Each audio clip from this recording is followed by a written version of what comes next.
The Fukushima catastrophe is probably the worst nuclear disaster in human history. It's certainly worse than Chernobyl. You're here in Japan this time regarding the children's lawsuit concerning children's health and safety, and also demanding that the government actually evacuate all the children out of Fukushima. But the Japanese government has not considered the standard level or the safe level of radiation in Japan, and they said that it's okay to, they've been saying that it's okay to play around outside, and they have not considered any mass evacuation out of Fukushima. What do you think about that?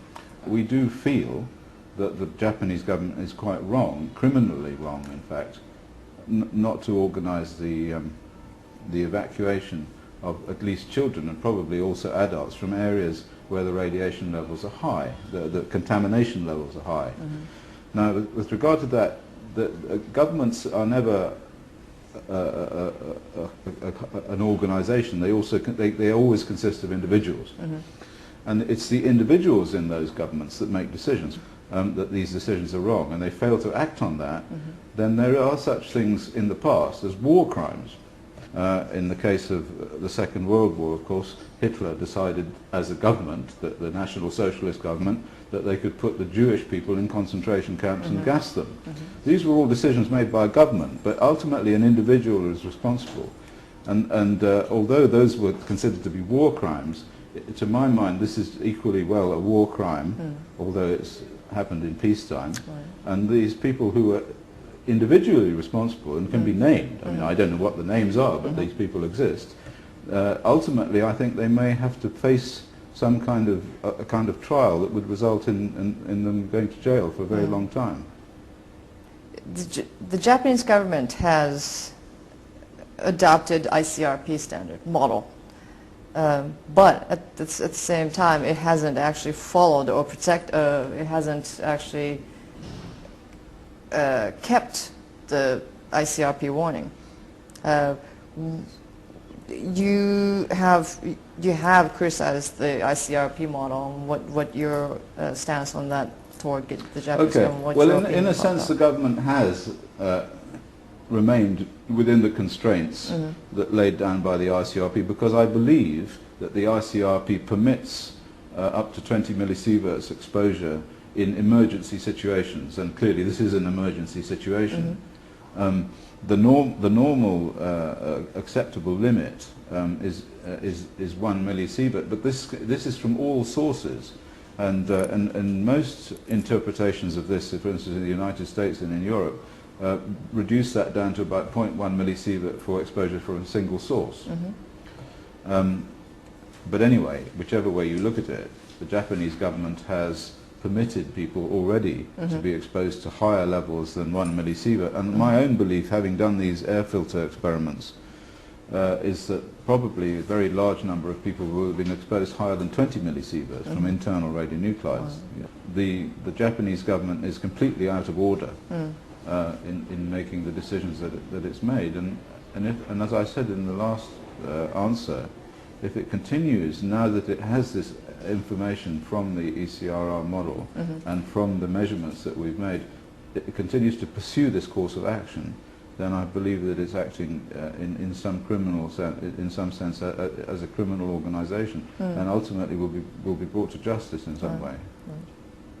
You said that there is a difference between ICRP between the actual and models, yes, there is a difference. Yeah.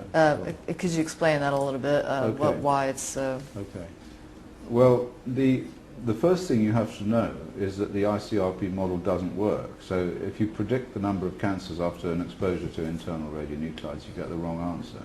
Well, the ICRP model was set up in 1952, and DNA wasn't discovered until 1953.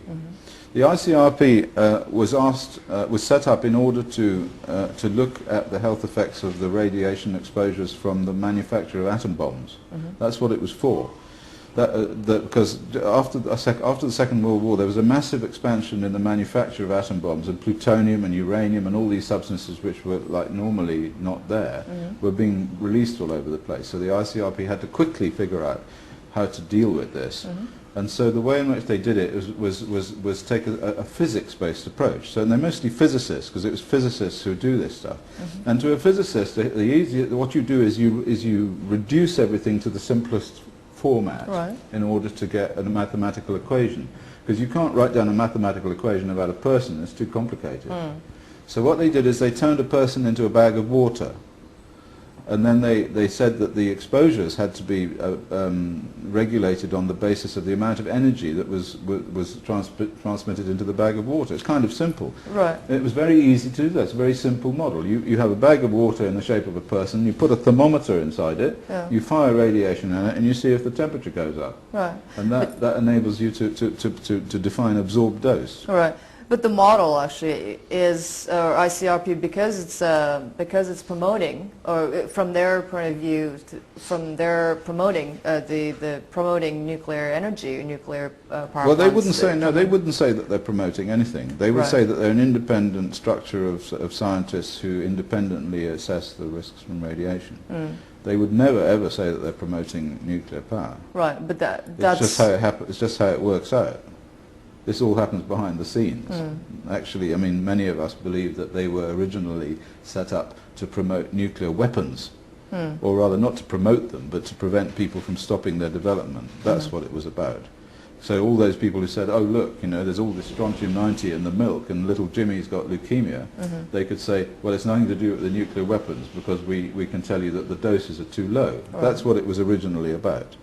And when the doctors started to complain about this, what they did is they constrained the doctors. So in 1959, they forced the WHO into an agreement with the IAEA, whereby the IAEA was responsible for radiation and health. The International Atomic Energy Agency was responsible for health. And the WHO, the World Health Organization, was not allowed to think about radiation. It had to think about mosquitoes and stuff, you know, and AIDS. Yeah. So there was a quite clear distinction there. So that was almost proof, if you like, that it was that the ICRP was there to kind of like control the understanding of risk, and they still are. That's still where they are. And is that why the standard, their model is set up not to look at internal radiation. Their safety level, right? Yes, sure. I believe so. Of course, they would never admit it. Right. I just wanted to ask you about your past experience with testifying in court in similar cases.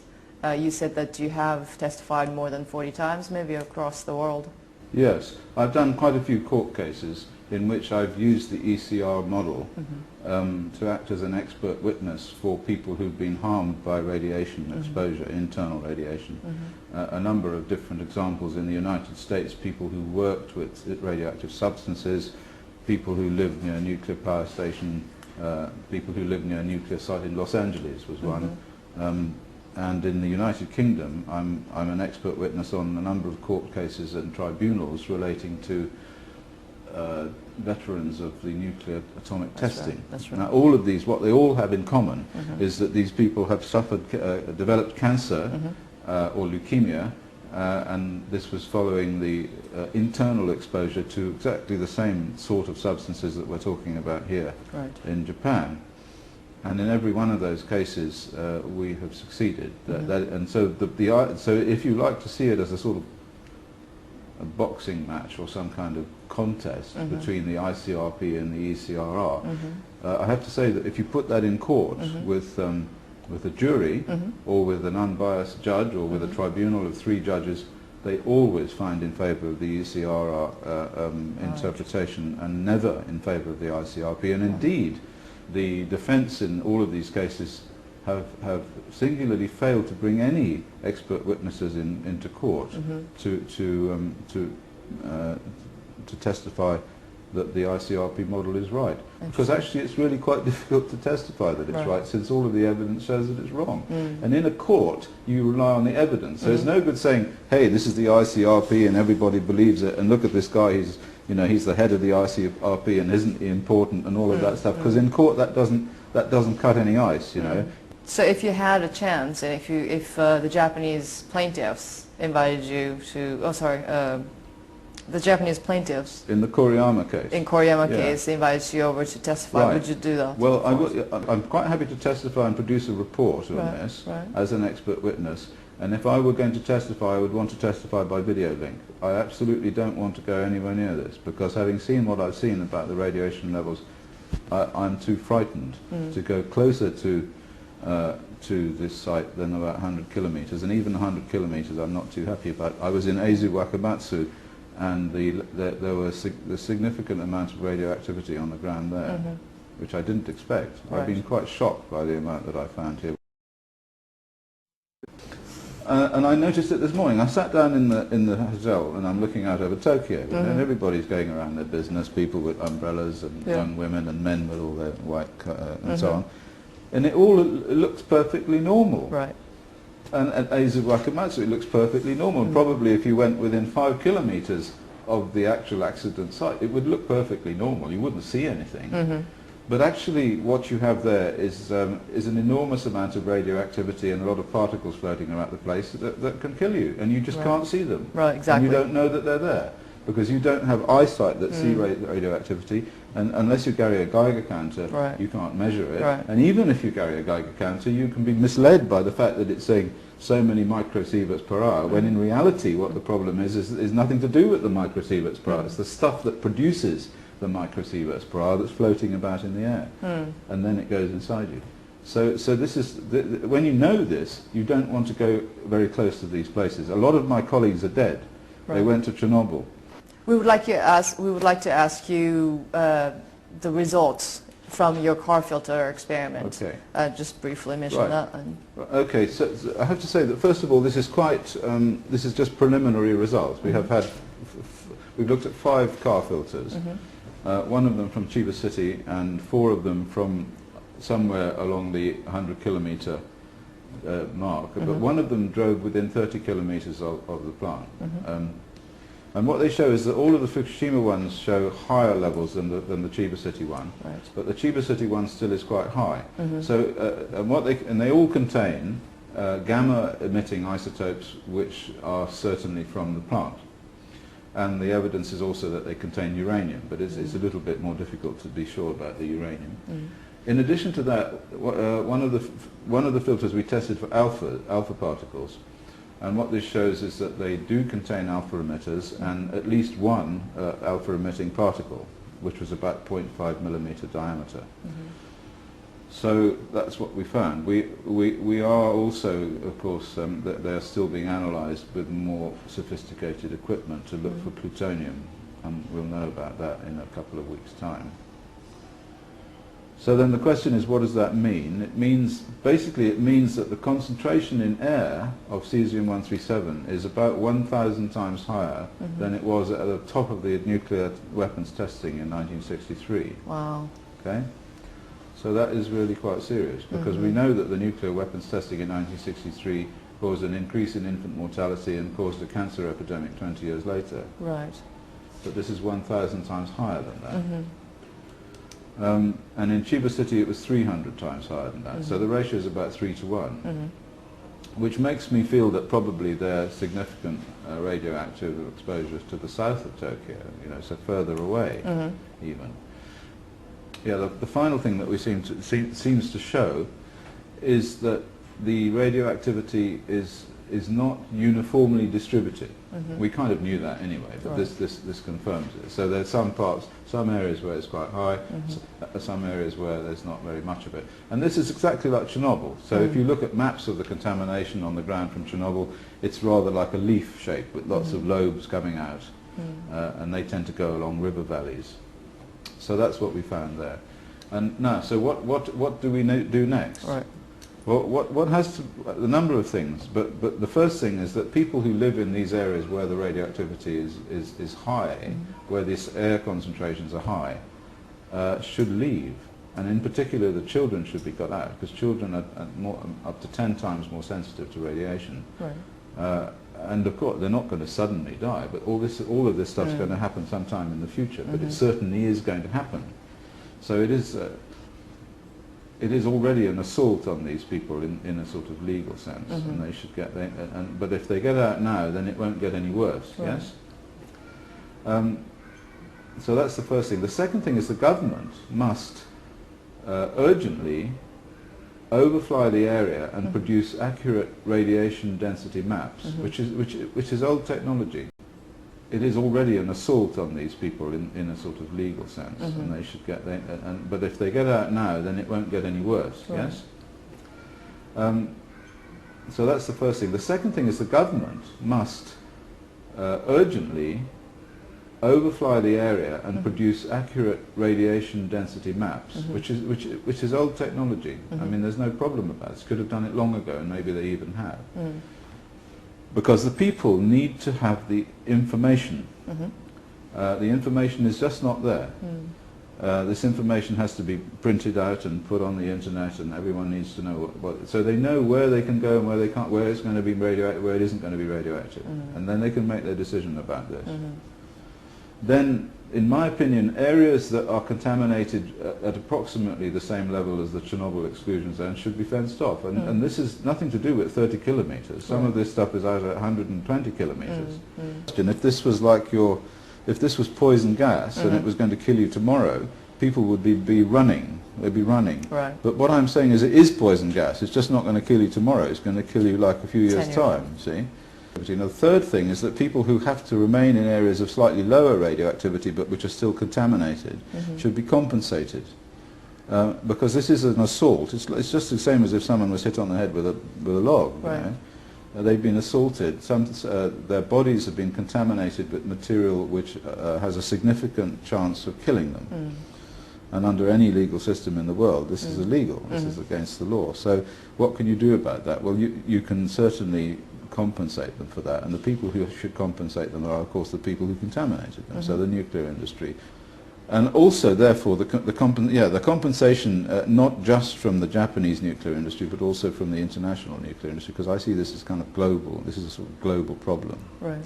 Right. The next thing you have to do is you have to throw as much money as the world has at sealing those reactors. If you have to mine underneath them and put concrete bases and then put a dome over the top of them, and if it costs $1 trillion, then it has to be done.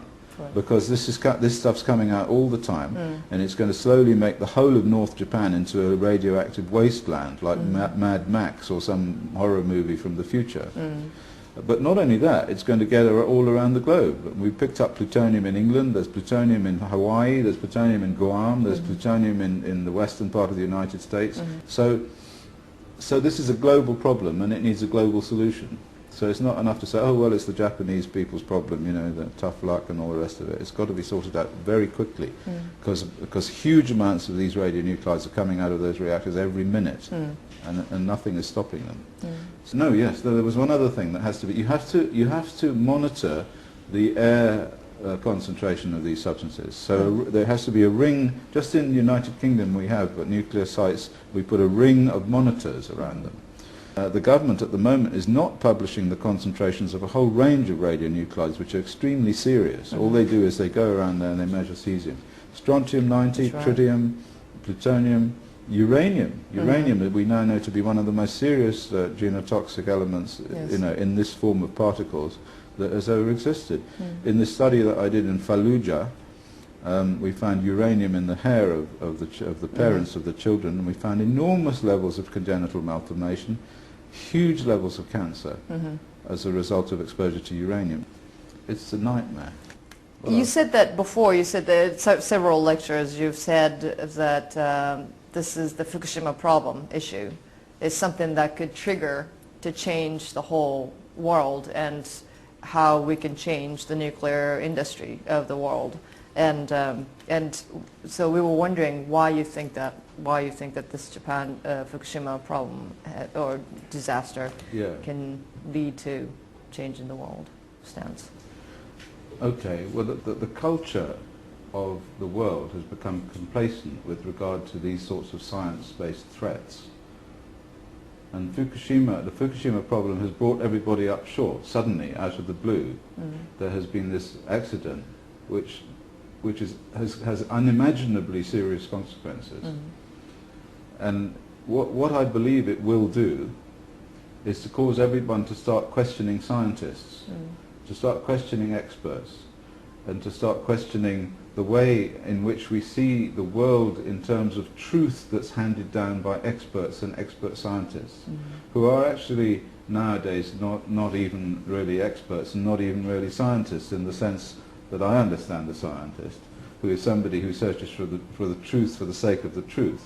And what I think I've said, and I believe, that scientists nowadays are bought and sold by big business.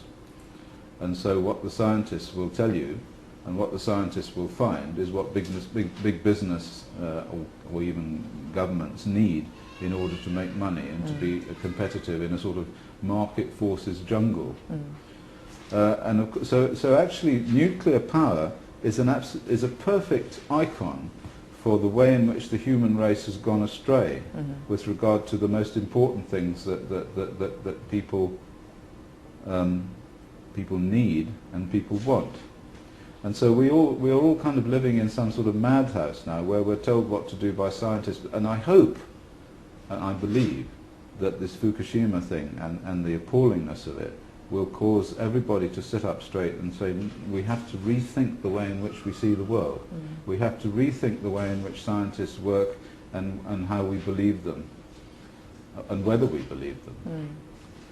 And it's been coming a long time. This is not new. That this groundswell of opinion with regard to the effects of science on everyday life has been growing slowly till it's got to a point now where it's almost like an explosive mass. And I will hope that this particular disaster, and that's partly why I'm here, because that will catalyse a total reappraisal of this area, because it's not just nuclear, although nuclear is a perfect example of it and it enables us to go into there and see what's happened, but it also covers an enormous set of problems that the human race is facing. Mobile phones, are they dangerous? Genetically modified food, is it dangerous?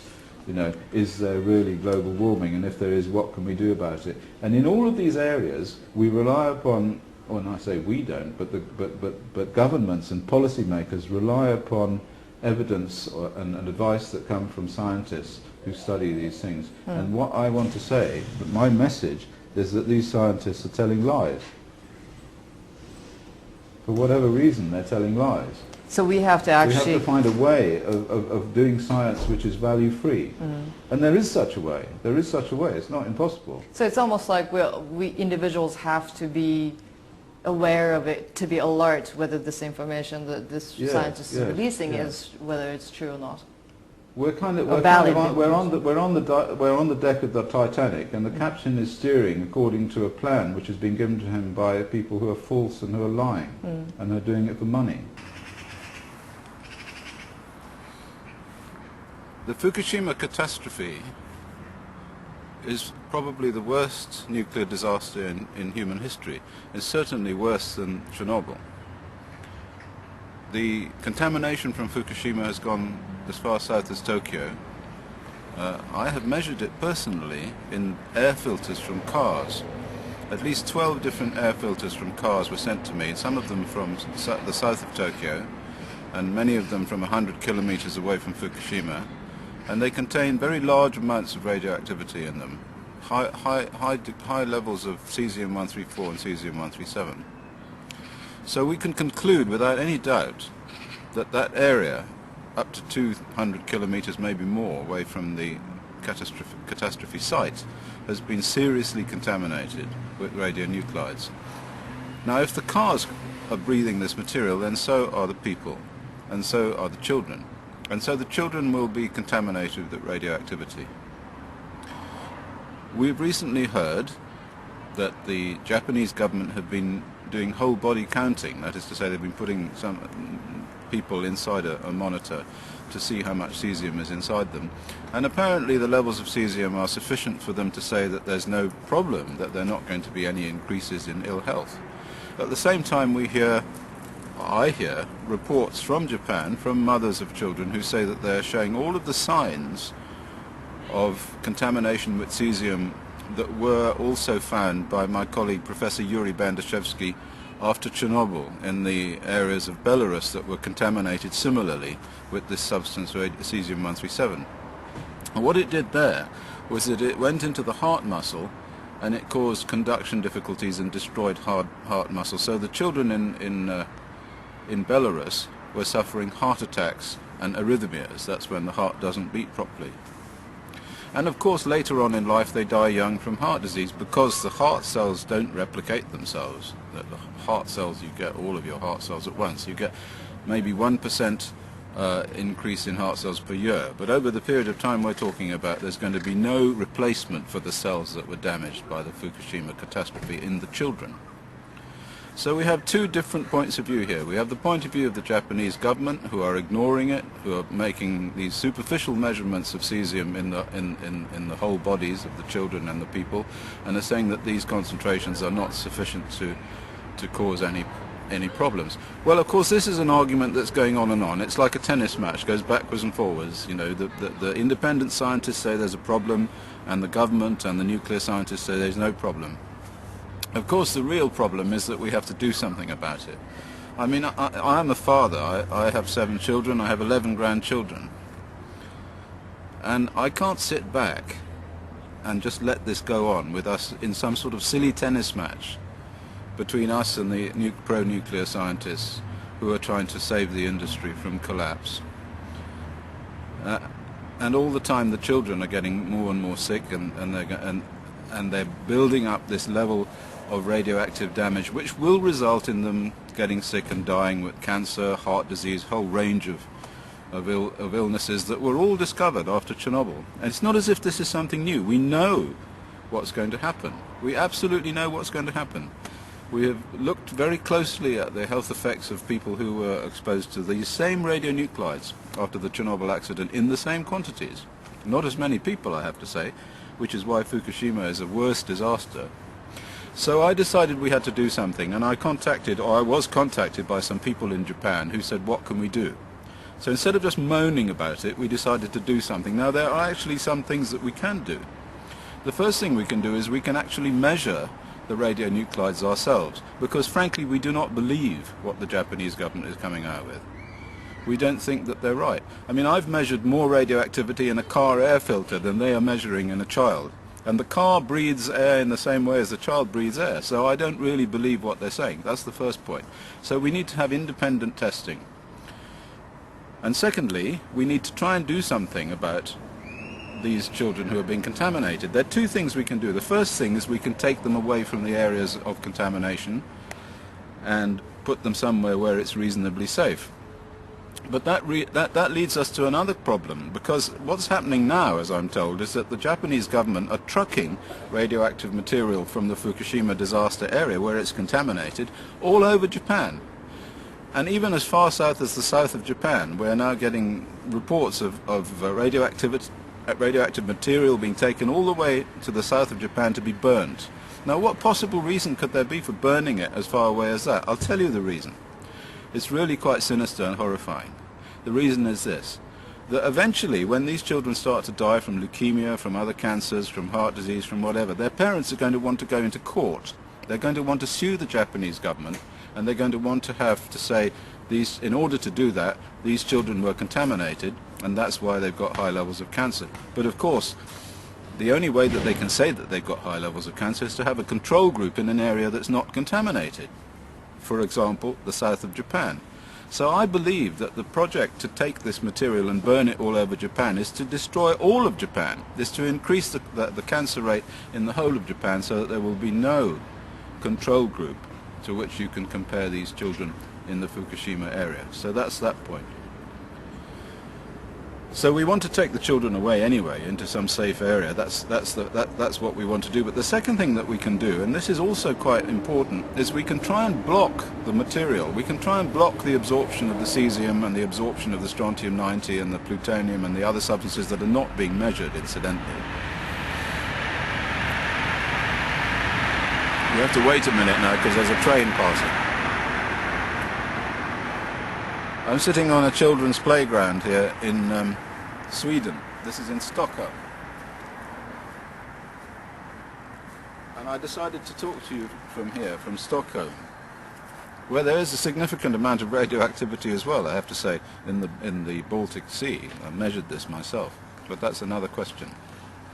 So the second thing we can do is we can try and block the ingress of the radioactivity into the child's body. Now we know that we can do this with iodine, because iodine goes to the thyroid gland. We give them stable iodine, or at least we're supposed to. It turns out the Japanese government didn't. And then it stops the bad iodine, the radioactive iodine, from binding to the same sites. And you can do the same thing with the other radionuclides. For uranium and plutonium and strontium-90, which are the most serious, and all of which they're not measuring, incidentally, and none of which can be measured with a whole body counter, because they're alpha emitters or beta emitters, we can block their attachment to the DNA by giving large amounts of calcium and magnesium, which binds to the DNA and keeps the strontium and the uranium off the DNA. So that's one thing that these children can do. They can take a tablet every day of stable calcium. And so we are going to produce tablets which contain stable calcium, which we will supply cheaply at the cost of production to parents of these children, so that they can take these tablets and block the ingress of these substances. And we're also working on another tablet which will block the ingress of cesium-137.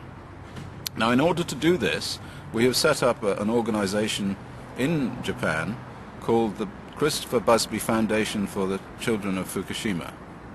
And it has a website, and it's all in Japanese, and it's all being done by a colleague of mine who contacted me from Japan, called James Grand. In addition to this, we are going to purchase a large number of highly sophisticated radiation measuring devices from Europe, from suppliers in Europe and suppliers in the Ukraine. And we're going to make these devices available to the parents of children to measure the concentrations of these substances in the food, and also to supermarkets, and we will measure the substances ourselves. We will set up a laboratory in Japan so that people can bring these substances to the laboratory and find out the truth about the concentration of radionuclides in these substances. So these are the things that we want to do, and we want you to help us to do this in any way that you can. This is an operation to save the children of Fukushima, because we do not believe that the Japanese government is doing anything to save the children of Fukushima. They are operating on a principle which is the principle of saving not the children of Fukushima, but the international nuclear industry. And this is disgraceful. Thank you for listening.